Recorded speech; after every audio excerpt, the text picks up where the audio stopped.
So I've been wanting to make the second video on intermittent fasting for quite a while now.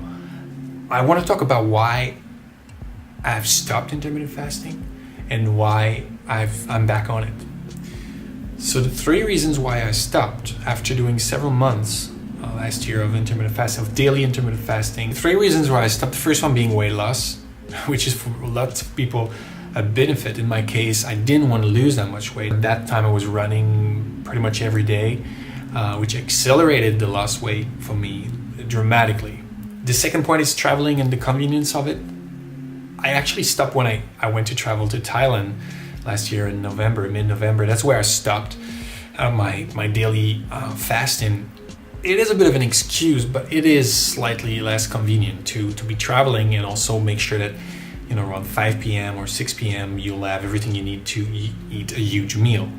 The third reason why I stopped was for social reasons. Again, it is an excuse and I'm able to see it, but when you meet with people, when they want to meet for lunch, they want to meet up, or a family gathering, or whatever reason, it can become slightly disturbing to kind of be, oh, I don't eat, oh, I don't, no thanks, so you're often in that kind of a no mode, which you can totally find ways to kind of navigate that by just saying, I'm not hungry, or I'll eat later, or whatever. Like, you don't have to explain yourself, and that in itself is a different topic that I'll probably address in a different video.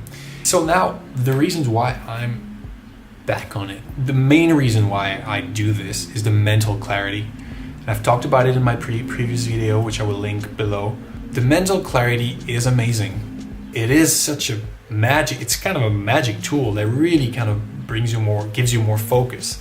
There's a subtitle to this, which is how it affects my mood, how it uplifts me, elevates my state of mind. I cannot stress enough the fact that if you've never tried any sort of fasting whatsoever, I would say just give it a try. Skip breakfast or try something simple and try to be very aware of how you're feeling and how your perception of the world and all your level of filters are actually shifting.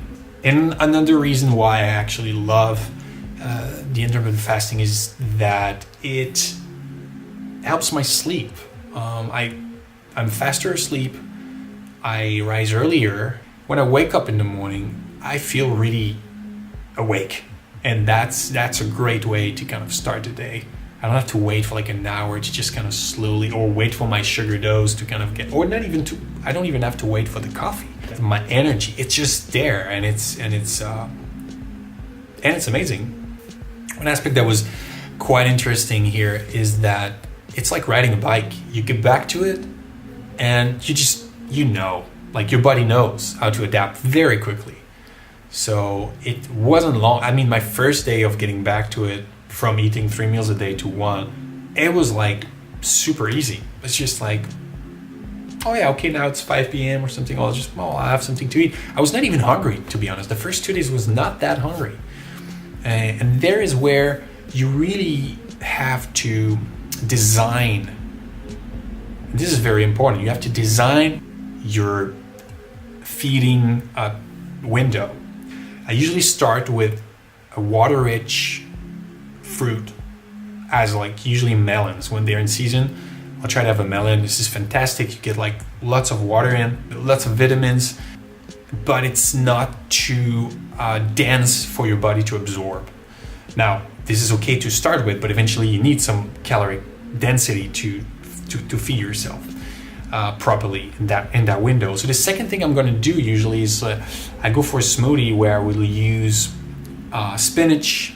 I really more focus on minerals. I'll use spinach, I'll use spirulina, also protein as a source of protein, chia seeds, and I'll go for like 1 or 2 or 3 bananas. I'll add some dates to that, and I'll eat goji berries, just name it, walnuts. I put lots of stuff in there, take my time, maybe watch a video, maybe do some work, drink my smoothie. And you really get this density of micronutrients that are essential, obviously. As I am vegan and I'm on this vegan lifestyle, I need to focus where I get those nutrients from. Then the next step is I will have this huge salad. If you follow me on Instagram, I post pretty much everyday-ish picture or a video with the little stories at the top. I post like a video of the kind of salad that I make, piling up either spinach and then asparagus, broccoli, or different vegetables, green veggies that I will usually eat raw. Or if I cook them, I'll eat them cold. And that's something new I'm discovering, I'm experimenting with here, and I'll probably talk about it later in a different video. But eating cold has changed my way of experiencing food and appreciating food. So in that I've learned through an experiment of eating raw, doing a fully raw diet for 1 month back in March. And I'll have like some self-made kimchi that I make. I make some lentils, sprouted lentils that I sprout myself here. Super easy to do. Black beans to have like really good source of protein there. I'll use peanut butter sometimes as a dressing, although I'm careful with peanuts. Sometimes a bit of olive oil. I've been careful with the fats for the last 4 or 5 months, but I'm reintroducing them as like trying to just select fats that are actually good as much as possible. And I feel the difference in my skin. And that is a big plus for me here. Seeds and nuts, obviously. Always using pumpkin seeds, pretty much. It's kind of easy to put on the salad. You know, eating is one of the daily variables that it is actually easy to play with. It's very scary. People are not willing to sacrifice their meal, or they're very worried to feel weak, or they don't want to experiment with it. But when you think of it, it's like one of the easiest things you can play with during your day. It really can affect your mood, can affect how you feel, can affect how you digest. I mean, it has such a huge impact on the way we go through our day, every day. I think it's overlooked. I can't understand why people are not looking at that as sometimes as the core of their potential problems, when it means the first thing you actually put in your mouth and in your body, the first input of energy.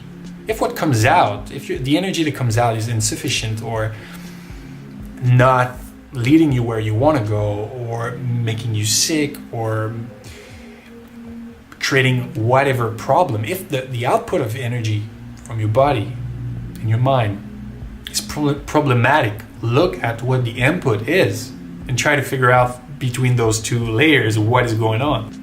So exploring different diets, different lifestyles can bring so much quality to your life in ways you don't even expect. And at least it's been like that for me. It's one of the greatest investment I've done in the last year, is to start looking into how I treat this body and mind, what I put in to maximize the quality of what I bring out. This video is much longer than I expected. I want to thank you for watching. I want to say, if you're interested in those kind of talks, if you're interested in health, and if you're interested in health of the mind or the body, or traveling and looking for your purpose, your mission in life, I talk about those things and other things, interesting things, I hope. And I try to play with the camera. Just subscribe to the channel if you want to see more of that. Follow me on Instagram if you want to see those daily stories. I make a few stories pretty much every day. So thanks so much for watching again. Take care.